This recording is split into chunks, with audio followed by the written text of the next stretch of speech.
Hi guys, welcome to the all new BMW 3 Series. And this is really all new, so there's all new panels, all new design, and it's underpinned by the BMW CLA platform, which is shared with cars like the BMW X3, the X5, 5 Series, and even the 7 Series. It might look pretty similar to the previous model, especially from the side profile, I think. But yeah, it's all new. There's definitely a new shape there, but mainly it's grown. So it's 76 millimeters longer, 16 millimeters wider, and also 1 millimeter taller. But mainly there's an extra 41 millimeters added to the wheelbase. So that's the area in between the two wheels. That not only helps with cabin space and comfort, but it also helps with driving dynamics. There's a general rule that you want to put the wheels as further out into the corners of the body as possible. So that's a good thing especially for the 3 Series, which has always been known as one of the best driver's cars in this class. Here we're testing the 330i, which in Australia at the moment is the flagship model.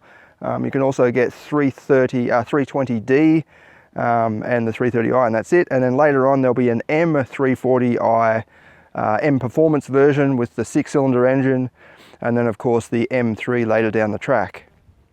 This version's also got the M Sport pack, which includes bigger brakes, as you can see there, big multi-piston front calipers, M Sport wheels, M Sport suspension, and a range of M Sport badges. You also get some sporty seats inside, but I'll show you that in a second.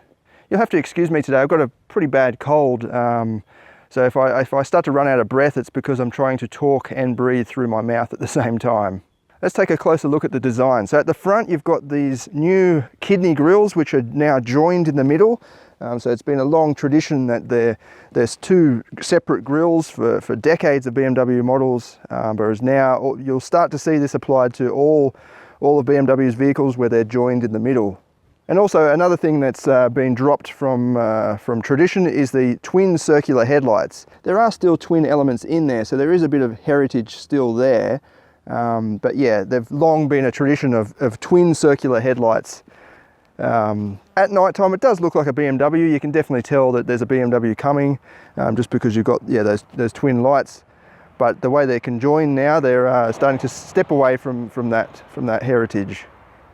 This grille at the front is actually pretty clever as well. It's active, so it opens and closes depending on what the car needs. So more air for the radiator or for the engine, or it closes up for a better efficiency or aerodynamic efficiency. And then down below you've got the massive sensor for adaptive cruise control and so on.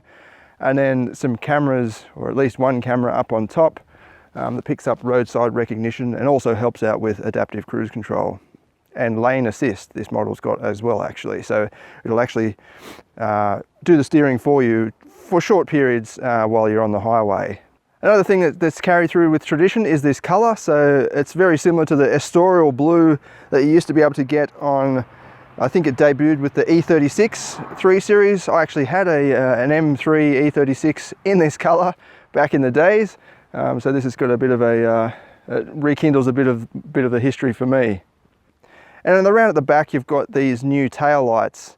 I'll just stand away from that sun because it's right up there and it might glare with the camera. But yeah, these are all new design, much longer and pinched a little bit and wrapped right around to the rear quarter panel there. It looks pretty good from the back, I think. I think it looks very elegant and wide, very sporty. So I think BMW's done a good job there, and I like the way that they're kind of tinted taillights as well. And there's just two colours, so it's the clear or the tinted, and then the red section at the bottom. I'll just move it around into the shade, and we'll check out the interior. So you've got nice big door openings, easy to get in and out of, and then you'll see these M Sport seats, nicely bolstered on the sides. They're actually adjustable side bolsters as well, so you can pump them in or out depending on how big you are and depending on what sort of driving you're doing. One thing that is pretty interesting is you don't actually have to start it up to activate the electronic systems in here. So you can play around with all of this without actually starting the car. As soon as you get in, it sort of knows that the key is with you and it's sort of getting ready to go. You can also charge your phone with the wireless charge pad without actually starting the car, which is pretty cool.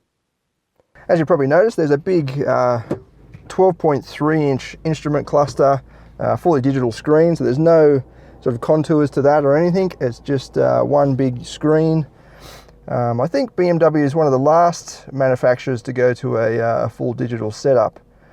My personal opinion is I don't really like them. I know they're pretty fancy and modern, but I like an old-fashioned instrument dial, you know, like a mechanical dial. There's just more attention to detail there, because you can probably get a screen like this off eBay for $50 or something like that. Obviously, there's someone that has to design the look of this, the actual dials, the digital dials. And obviously you need a computer programmer to go through and make sure it all functions. So you can actually have a map there as well, and you can go through and change the display on the right side. But yeah, I think mechanical instrument dials are a bit better. I think that's sort of a cheap way out.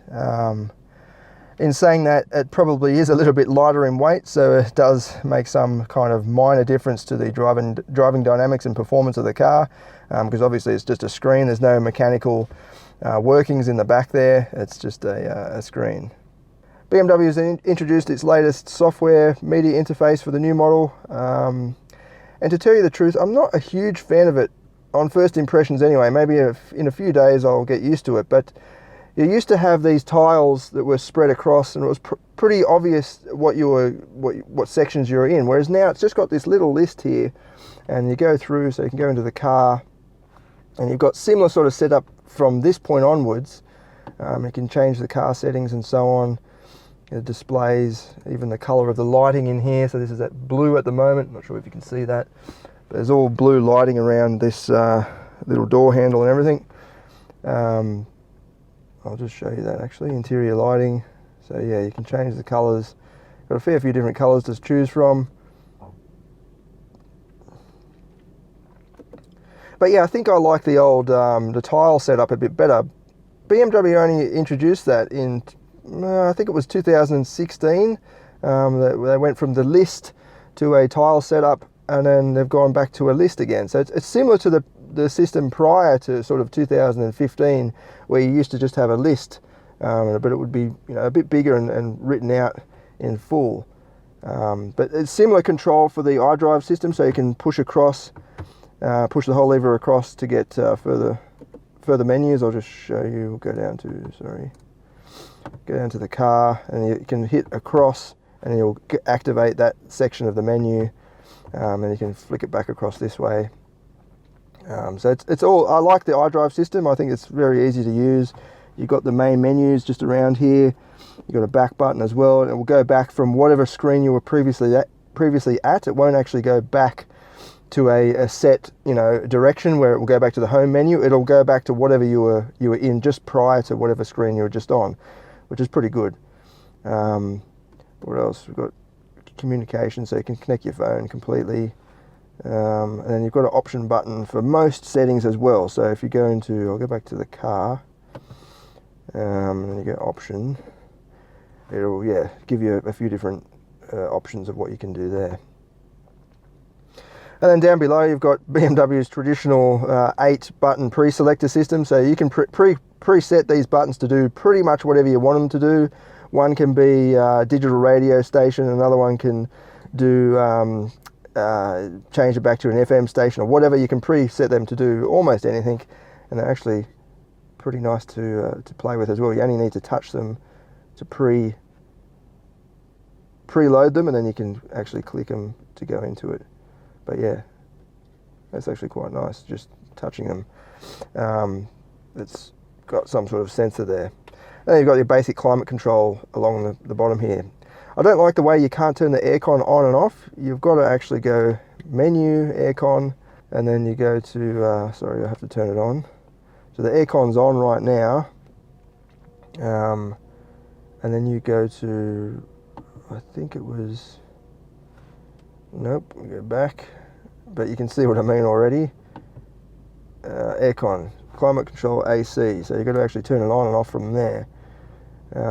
Which is, yeah, a little bit annoying, especially in Australia, maybe overseas where you might not use the aircon, or you just leave it on all the time. But yeah, I like the way that you should be able to just turn the aircon on and off rather than go into menus. A lot of cars are doing it these days. I know Lexus do the same thing. You've got to go into the menu before it will let you turn the aircon on and off. But there is a recirculation button there, which is good. BMWs in the past did have this weird setup where it had A, M, and something else with 3 different settings. And they were a little bit confusing. So one was automatic, where it automatically detects if there's pollution or anything, and it will recirculate if it has to. And then another one that was manual. I think M was manual, where it's forced it to go and be fresh air straight through. And then another option, which I can't remember what it used to do, but yeah, it's good that they've just got a recirculate button there, so it will just go straight through. Now here you go, so you've got automatic still and fresh air, and you can go through and pick what you like.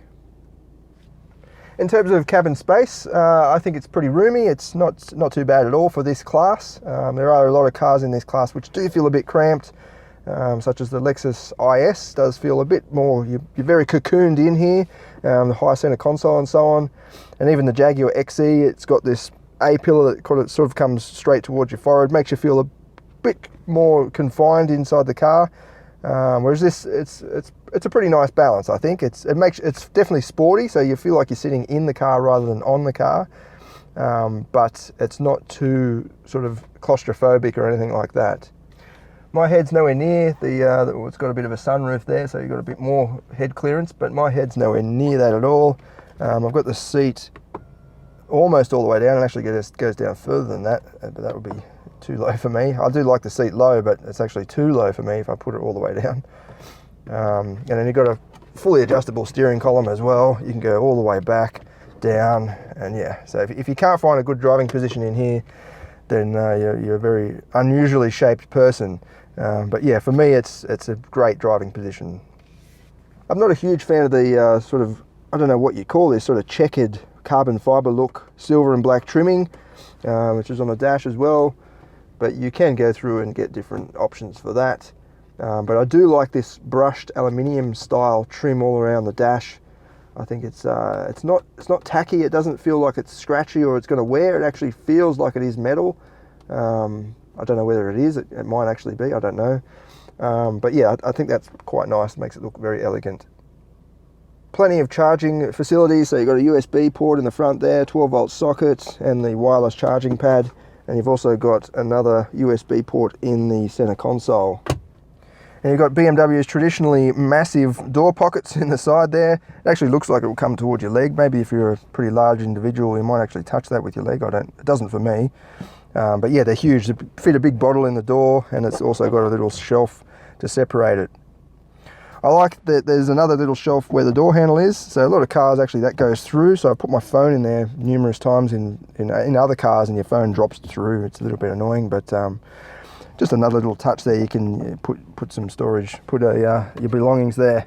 Got another little box in there.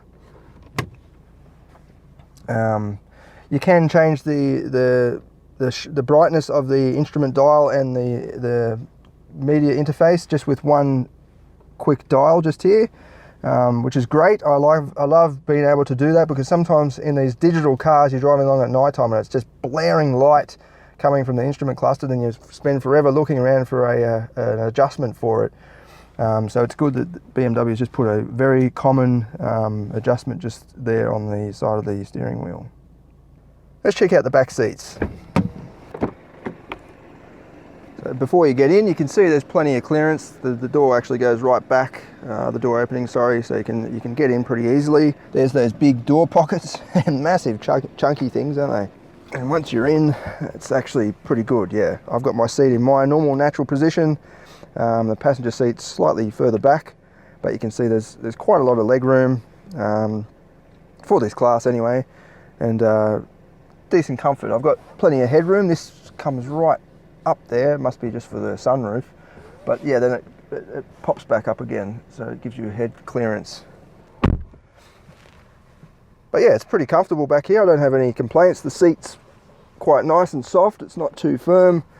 And I've got plenty of room to move my legs about and so on. There is a big chunky center console, center transmission tunnel there. so the center seat's going to be a little bit more uncomfortable. I'll sit in there in a second.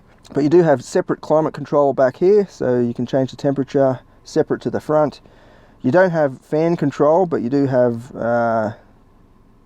fan position control, which is unusual because, oh yeah, sorry, you can change it from this or underneath for your feet. You can go through and choose both or just one of them. Twin USB ports, which is good. Actually, sorry, they're not even USB ports, they're USB-C ports. That's different, but you do have a 12-volt socket as well. I think they're fast charging, actually, USB-C. You can actually put a bit more power through them, so it'll charge your phone a bit quicker. But not everyone has those, so that's, yeah, a bit unusual. Maybe it's forward thinking by BMW. So we'll try and get into the center seat. The center seat's definitely a bit firmer. I'm raised up a little bit, pretty common for a center seat. But that transmission tunnel does take up a bit of room, so I don't know where to put my legs. If there was a passenger here and here, I'd definitely be resting my legs on them. And yeah, the backrest is pretty firm, and the center cushion is pretty firm. But I mean, it's adequate for this class. You're not going to find all that much better in any of the rivals. They're all pretty similar to this or worse. So yeah, it's hard to sort of complain when there's nothing much better available. I've noticed there's some scratchy plastics in some areas. That's pretty common with premium cars, I guess. But I don't like this textured plastic. It's very sort of 90s. Not sure if you can see it, but it's just a very common textured plastic. I'd rather something like this, which is just a bit different, you know. Doesn't have that same old texture on it. But yeah, it's just a minor complaint. And then you've got a center armrest with twin cup holders as well. So yeah, overall it's pretty comfortable. I think it's above average for this class in terms of space and comfort and accommodation. So you've got a few facilities there, such as these huge cup holders, bottle holders, sorry. But yeah, I think BMW's done a good job with the packaging. And then in the back, you've got the same, according to the specs that I've read, 480 litres. So that's the same as the previous model. Little sections to put loose items. And then I don't think you can get under the floor.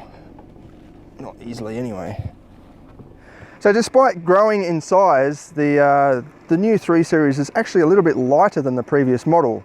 That's thanks to that new platform. According to the specs that I've read, I use Redbook usually, this is about 24 kilos lighter than the previous 330i M Sport model. So that's a pretty good achievement there to actually make it lighter. We'll have a quick look at that engine, and then we'll go for a drive. We're up here on the Illawarra escarpment. There's actually a pretty good view out here. I'll just quickly show you. So that's looking over sort of the southern end of Wollongong, which is just south of Sydney. You've got the beaches down there. Yeah, beautiful view.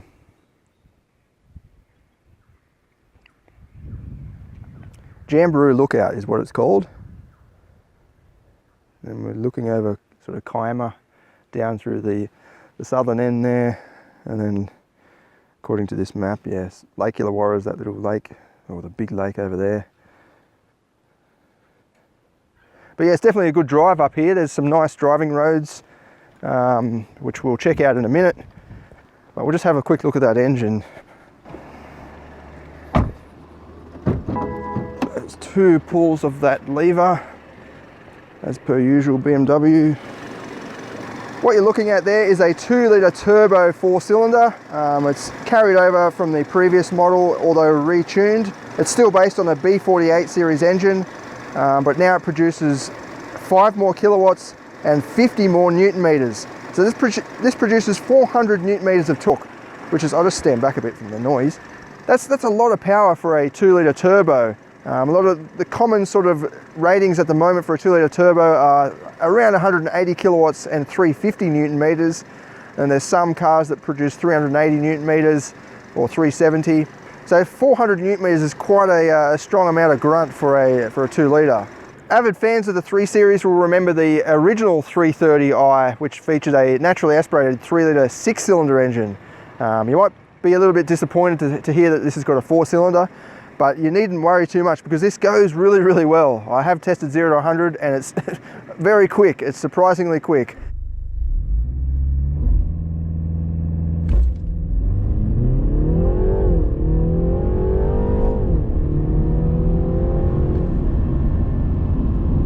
BMW claims 5.8 seconds, but we got much quicker than that. I'll try and give you a bit of a run of 0 to 100 somewhere out here, give you a demonstration, just as a bit of a guide. I'll strap the V-box on and we can have a look. But yeah, it's definitely got a lot of power and torque. Enough talking about it though, let's go for a drive. What I'm going to do is we'll go down Jamboree Mountain Road, which goes down to Jamboree, and we'll come back up, and it's a nice little, very tight, twisty mountain road. It's quite narrow. It's not ideal for, you know, full performance driving because it is quite narrow and it's a bit dangerous if there's cars coming the other way. But it'll give us a bit of an opportunity to test out the ride and comfort of the new 3 Series, as well as the performance. And then we'll come back up and head back to the highway and check out the sort of touring comfort and a bit more of the performance. There's a new gear lever for the new model, similar in operation. You've got a little button on the side there that you have to push in before you can make any selections. It doesn't actually move, it returns to the same spot. And you've got a park button on the back there. I've got the stop-start system turned off, just so it doesn't cut the engine when you come up to a stop sign or a set of red lights. I'm in comfort mode at the moment, which is the default mode. Let's put that steering wheel down a little bit. Poor old Wombat. Yeah, I'm in the comfort mode, which is the default setting. As soon as you get in the car, it'll default to that setting. But you do have a number of other modes to choose from, such as Eco Pro and Sport, Sport Plus, and individual mode. There's also adaptive for all the modes. So if you start driving aggressively, it'll sort of kick into the Sport Plus mode, and if you're just cruising along, it'll remain in the comfort mode. I like that you can customize it all. So for me, I don't like the Sport Plus steering mode. It's too stiff. I like just the comfort mode. Doesn't make any difference to the performance or anything like that. It's just the feel. So it doesn't, the weight of it, in other words. It's just a personal preference. Some people like it when it's a bit firm, the steering. But yeah, I like it with it just at the sort of, it's not too light. It's not really, really light. That sometimes light systems can put you off a little bit, but it's just a nice setting and just in the comfort mode. Now we're coming up to this tighter section. I'll put it into sport. You can flick the gear lever across to get manual shifting. Sorry, you flick the gear lever across and you'll get the S setting. So it will change gear by itself, but in a sporty manner, and it will hold the revs like it is now. And then as soon as you hit the paddles, it goes into M mode, so manual mode. You can also use the gear selector up and down, sort of plus minus style. You can hear the fake electronic engine sound coming through the speakers, which again is pretty disappointing. I don't know why the car companies keep doing it. It's more prominent in sport mode, but in saying that, I've listened to the exterior videos that we've already done, and it sounds like there is a bimodal exhaust of some sort, because when you put it in sport mode, you can hear the actual tailpipe make a bit of a click noise, and then the exhaust becomes louder. So why fit the fake noise into through the speakers? I can't understand it, but I can tell straight away that there's a fake noise. I'm sure a lot of people can as well, who actually drive it, because it's just a bit off-putting, and it's not well matched either. When you down-click the revs, the paddles, you hear the engine broom. It sort of sounds a bit lazy, and it's like playing Gran Turismo on the Sony PlayStation or something like that. It's just, I don't know why they've done that. This engine does sound good though. If you listen to it from the exhaust pipe, it sounds, got a nice little throaty, barky soundtrack to it. So I don't know why they've done that.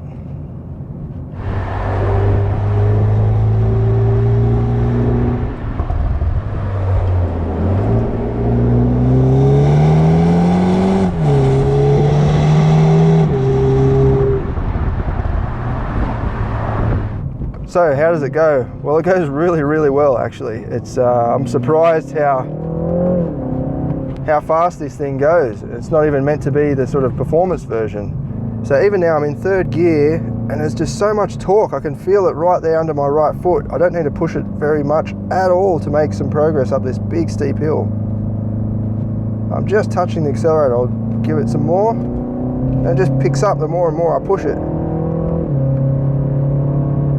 It goes really, really strongly.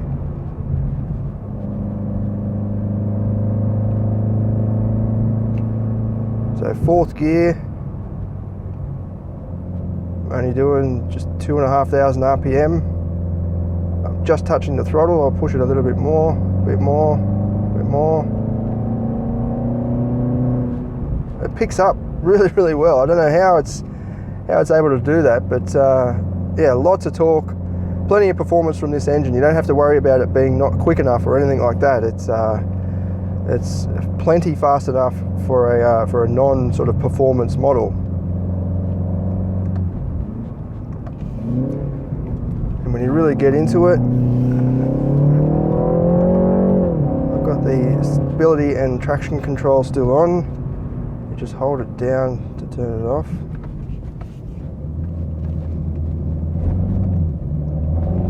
It doesn't have a limited slip diff, but it didn't spin at all going up that very steep hill. It might have a electronic locking diff or something like that that sort of limits the inside wheel from spinning away power. Excellent handling, as you'd expect from a BMW 3 Series, or even just any BMW really. The steering's nice, it feels responsive, we've got a lot of communication there.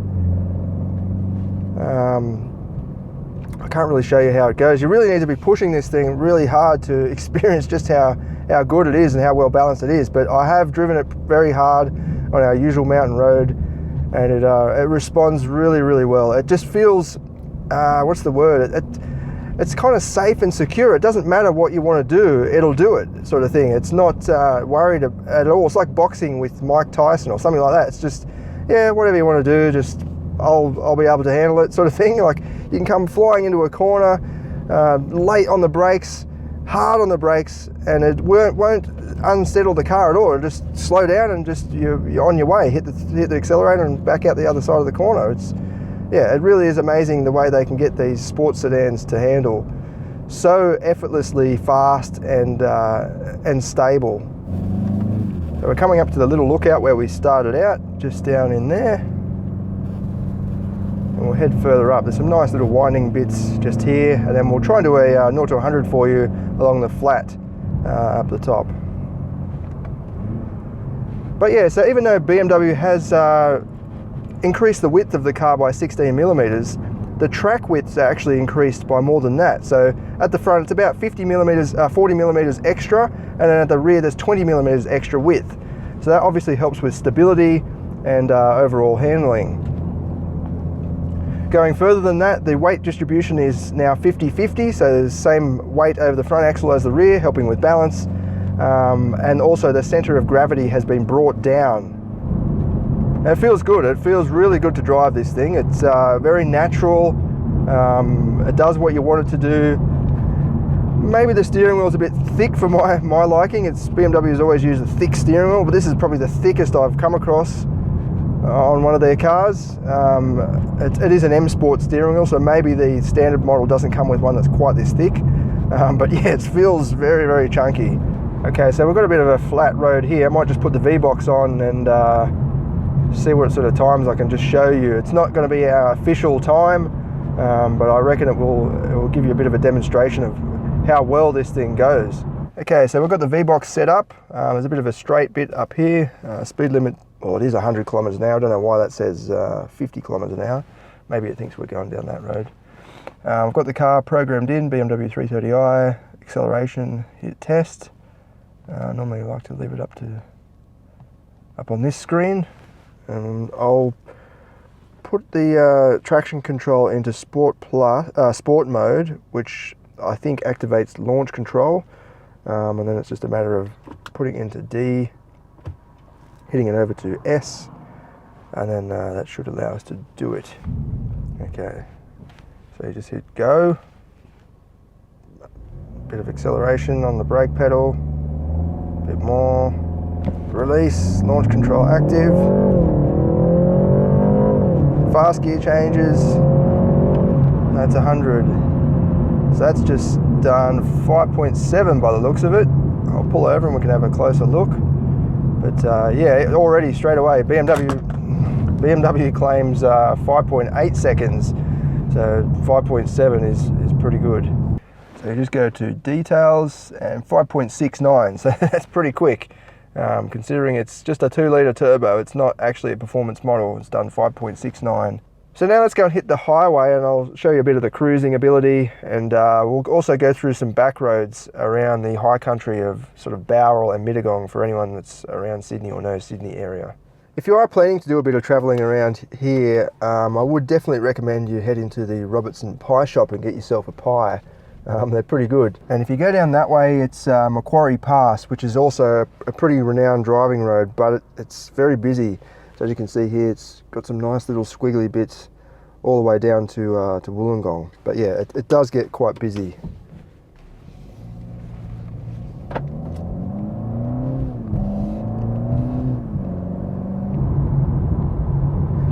As a tourer, like a grand touring car, it's pretty comfortable. Like, this is the M Sport pack, as I mentioned, and I just checked as well that it does come with M Sport suspension, as well as an M Sport electronic locking differential.